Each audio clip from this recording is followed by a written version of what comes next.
नक्स और ऐब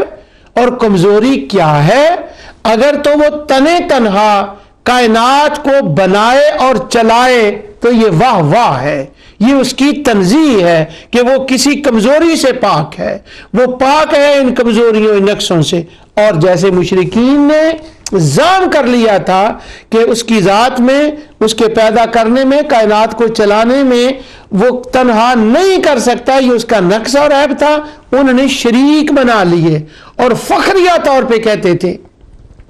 वहाज़ा लिशुरकाइना,